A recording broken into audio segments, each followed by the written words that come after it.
Denino is a family-owned and operated restaurant for 75 plus years. It's a local gathering spot for families in Staten Island and now outside of Staten Island. Denino's opened originally in 1923.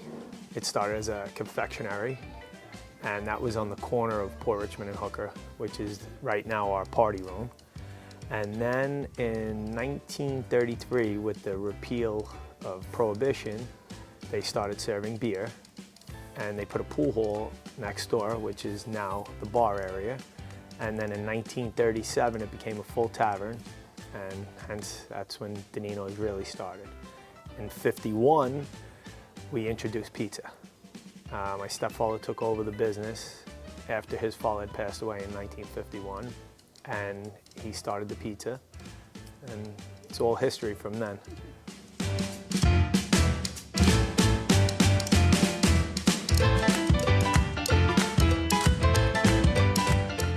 I've been coming here since I was about 15. We used to come here a lot when my boys were younger. We'd go to the zoo, and this was always definitely a stop. I've seen people come in, and now they come in with their grandkids or their kids, and it's just every generation has kept coming, you know, and we've always been here. You know, it's the same family. And I think people like to see familiar faces. My favorite part would have to be the familiarity. Every time you come, you see some people you know, some people you don't know, but it always feels like the same atmosphere. And as soon as you walk in, you feel very welcome. I first started in 1985, and I was grating the cheese for the pizzas and doing like a little prep work. And then I guess when I was 12, I started working about 2 days a week. During the day, I would work on the weekends and just washing dishes, making sandwiches. And back then, we didn't even have waitresses during the day. So you would bust the tables, bring the food out, the bartender would take the orders. And later on, it got busier. We did an expansion, and we had full-time waitress service for the lunch. And then I started making pizza. For 20 years, I made pizza, bar backing, bartending, and then front of the house. So I think we were willing to take a chance. You know, by doing the extension, it was a big undertaking. You know, it was scary because people don't like change. You know, as soon as you change the color of the paint, they say the food tastes different, you know.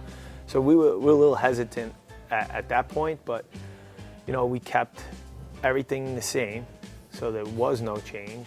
You know, the ovens, everything stayed the same. Never really changed anything except for the appearance. So we made it bigger, hoping that we would fill the seats, and we did, thank God. You know, people constantly come back, and we've, I'd say 70% are steady customers. You know, it's the same faces every week.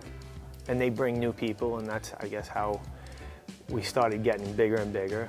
How we got so big out of Staten Island, I don't know. You know, I guess people come and they try it. You know, there are people that are pizza fanatics, and they do tours. We see them come in and they say, well, this is our 5th pizzeria. So I guess them coming in from out of Staten Island, out of New York. You know, we have a lot of people that come from Texas every year. They bring 20 people twice. They come 2 weeks in a row. And I guess that's how it started, the word getting out. I think our biggest thing was it's time to take care of the next generations. And people have asked, they always wanted, why don't you come out here, why don't you come there? I opened our second location in 2010, and thank God I have a great partner, because you start to spread yourself a little thin when you're going to try to do it all on your own.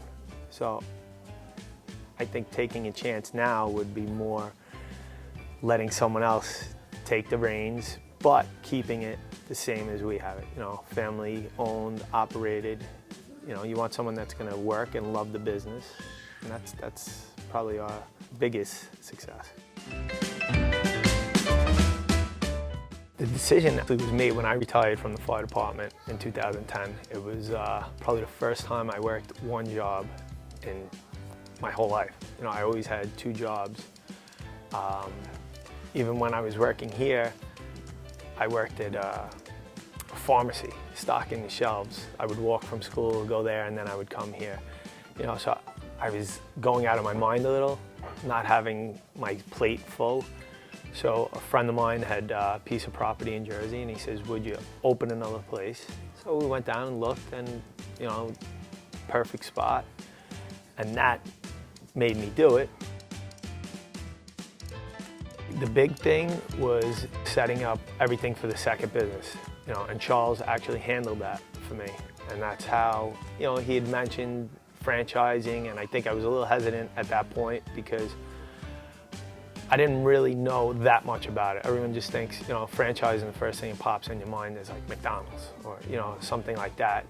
And so he set up the whole agreement, and we saw the success of the business, and we actually opened in probably the worst economic time. So people are like, you're crazy. And a couple of years, the business was doing great. And I spoken to Charles, and he says, you know, that was pretty much a test. And he says, you seem to have a solid business plan and it works. I think you're ready now. And that's how it came about, you know. So I think the decision to franchise was very easy as soon as I spoke to Charles. You know, he put my mind at ease. The guys were 100% like ready to go. And he was in fast forward mode. It wasn't, you know, let's take our time, because now we already knew that it could be very successful. And the other teams that he works with for the franchising, I couldn't feel more comfortable with, so it kind of worked out. I had a couple of people asking me about another location, and I just felt I couldn't do it personally.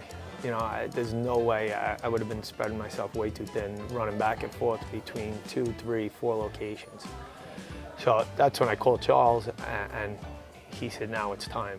So that's, you know, pretty much jumped right in.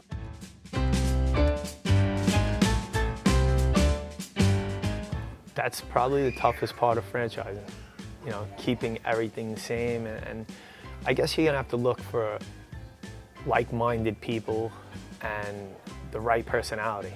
You know, the restaurant business is hard, and it's not for everyone. People think, you know, it's the easiest thing, open a restaurant, because people go out to eat, they think, you know, this is easy, I can do it.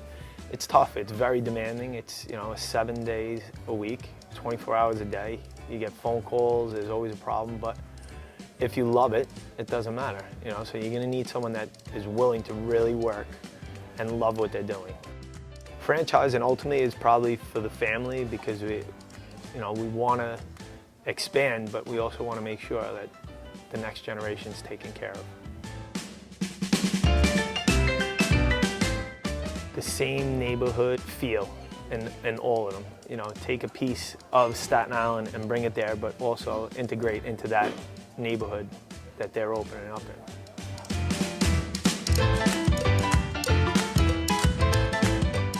Work hard and, you know, enjoy what you're doing.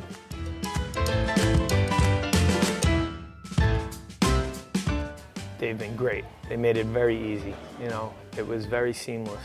There was no problems. They put your mind at ease, very professional. You know, we sat down and discussed actually what we wanted, and that's all on Charles' side, because legally I have no clue what we had to do. So, you know, I guess that's where his expertise came in and made everything simple. I had nothing to worry about. I had nothing to do, actually. You know, just feed him information, and you guys took care of everything. You know, that was the best part of it. Any questions I had were always answered. I really had nothing to worry about. You know, everything, the service was great. Other questions besides franchising, you know, business-wise, you know, Charles was able to answer. You know, I think his main concern with the whole process is to protect the business and protect, you know, his client, which was great.